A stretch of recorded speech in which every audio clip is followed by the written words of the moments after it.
Dear students, आज अपन पढ़ेंगे मधुमक्खी पालन।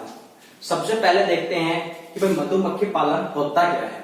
ठीक है, देखो मधुमक्खी को कृत्रिम रूप से पालकर उनसे शहद प्राप्त करने की जो क्रिया है वो कहलाती है मधुमक्खी पालन कहलाता है। ठीक है, मधुमक्खियों को पकड़ते हैं, उसको कृत्रिम रूप से पालते हैं और उनसे जो शहद प्राप्त करते हैं वो जो पूरी की पूरी प्रक्रिया मधुमक्खी पालन कहलाती है। मधुमक्खी पालन है ये कृत्रिम छत्ते के अंदर किया जाता है। तो कृत्रिम छत्ता है एक लकड़ी के से निर्मित बॉक्स होता है, उसके अंदर मधुमक्खियों का पालन किया जाता है। जैसे अपने पास है एक कृत्रिम छत्ता। अब इसकी अपन देखते हैं संरचना बनावट इसकी कैसी होती है। तो कृत्रिम छत्ते की जो बनावट देखते हैं तो सबसे पहले इसके जो ऊपरी भाग है इसके ऊपर दो कवर लगे हुए होते हैं। बाहर की ओर जो स्थित होता है आउटर कवर, जबकि अंदर की ओर होता है इनर कवर। बाहर की ओर जो स्थित आउटर कवर या जो बाह्य कवर होता है ये धातु से निर्मित होता है। जो बाह्य कवर है वो वातावरण से छत्तों की सुरक्षा करने का कार्य करता है। जैसे आंधी तूफान बारिश के अंदर इस छत्ते की सुरक्षा प्रदान करने का कार्य करता है। इनर कवर है लकड़ी से निर्मित होता है, इसको बंद करने का कार्य ये करता है। तो इसके बाद जो छत्ता है उस संपूर्ण छत्ते को दो भागों के अंदर डिवाइड किया गया है। जो ऊपर का जो भाग है वो होता है 1/3 हिस्सा, यानी ये वाला खंड, और नीचे की तरफ होता है 2/3 वाले ये दो हिस्से होते हैं। यानी 1/3 जो हिस्सा है इसको अलग डिवाइड किया गया है और नीचे की तरफ 2/3 जो हिस्सा है ये अलग डिवाइड किया गया है। ऊपर वाला जो हिस्सा है या खंड है उसको बोला गया है मीडियम सुपर फॉर हनी, यानी इसको बोलते हैं शहद खंड,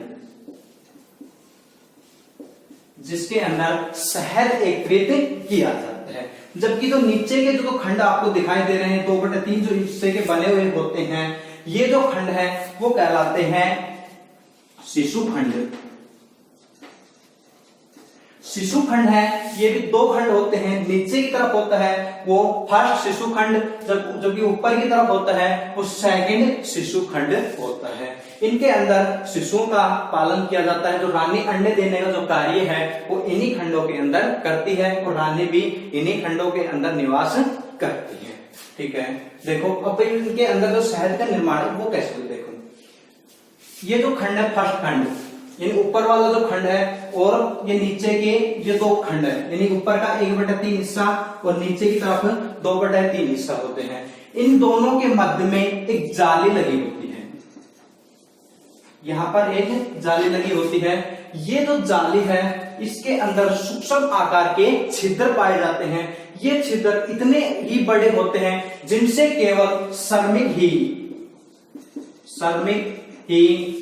आ जा सकते हैं। यानी श्रमिक इस नीचे वाले खंड से ऊपर वाले खंड में, ऊपर वाले खंड से नीचे वाले खंड के अंदर जा सकते हैं। तो सबसे छोटे आकार के होते हैं श्रमिक, बाकी नर और जो मादा होती है उनका आकार बड़ा होता है।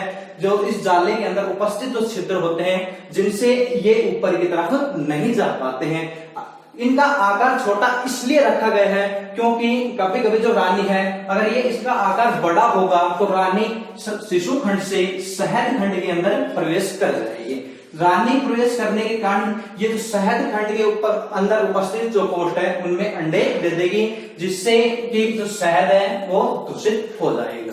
ठीक है, छत्ते के नीचे की तरफ इन पैंदे के अंदर एक छिद्र होता है। इस छिद्र के अंदर भी जाली लगी होती है और जाली के अंदर जो छिद्र होते हैं वो भी केवल इतने ही होते हैं जिनसे केवल श्रमिक ही बाहर आ जा सकते हैं, न कि रानी। अगर रानी बाहर चली गई तो बाद में वो उनका आना मुश्किल हो जाएगा। तो ठीक है, केवल इनसे ही श्रमिक ही बाहर आ जा सकते हैं। और श्रमिक जो अपने जो शहद का जो निर्माण करते हैं उसके लिए मकरंद लेकर के आते हैं बाहर से आ जा करके। ठीक है, अब जो शहद का निर्माण है वो होता है शहद खंड के अंदर, और शहद खंड के अंदर मोम से निर्मित या प्लास्टिक से निर्मित प्लेटें पाई जाती हैं। ये प्लेटें पूरे के पूरे खंड में ऐसे समांतर लगी हुई होती हैं। निश्चित दूरी के ऊपर ये समांतर लगी होती हैं। इनके मध्य में षटभुजाकार छिद्र पाए जाते हैं। ये षटभुजाकार कोष्ठ इनके मध्य में बने हुए होते हैं। ये भी मोम से निर्मित बने हुए कोष्ठ होते हैं, जिसके अंदर जो श्रमिक है वो शहद ला करके शहद भरने का जो कार्य है इन कोष्ठों में शहद को भर देते हैं। ठीक है, इस तरह है ये जो कृत्रिम सत्ता है उसकी ये बनावट और इसमें शहद का निर्माण कैसे होता है। ठीक है, नेक्स्ट देखते हैं जो मधुमक्खी का पालन करते हैं उनमें किस किस उपकरण की आवश्यकता अपने को होती है, यानी क्या क्या उपकरण अपने को मधुमक्खी पालन के अंदर चाहिए। देखो, सबसे पहले जो उपकरण है वो नंबर 1 वो जाली। मुंह को ढकने तथा गर्दन को ढकने के लिए एक जाली की आवश्यकता होती है, जो मच्छरदानी के जो कपड़ा होता है उसके समान होती है, जो सिर व गर्दन को मधुमक्खियों के डंक से बचाती है। सेकंड है रबर के दस्ताने। इन दस्तानों की सहायता से हाथ को डंक से बचाया जा सकता है। नंबर 3 लोहे की प्लेट सामान्य चपटी छड़। लोहे की चपटी छड़, इस छड़ की सहायता से जो नीचे वाला जो खंड होता है इस खंड में से जो अपशिष्ट जो पदार्थ है वो धीरे धीरे जमा हो जाते हैं। इस खंड में इस चपटी प्लेट की सहायता से जो अतिरिक्त अपशिष्ट पदार्थ होते हैं इनको साफ किया जा सकता है, इनको बाहर निकाला जाता है। नंबर 4 है चाकू। जब इन प्लेटों के अंदर शहद का निर्माण हो जाता है तो इन प्लेटों को बाहर निकाल दिया जाता है। अब चाकू को गर्म करके उसकी नोक की सहायता से ये जो कोष्ठ है इसके कोष्ठों के मुंह को खोल दिया जाता है। चाकू का कार्य इन कोष्ठों के मुंह को खोलने का होता है। नंबर 5 है शहद प्राप्ति के उपकरण।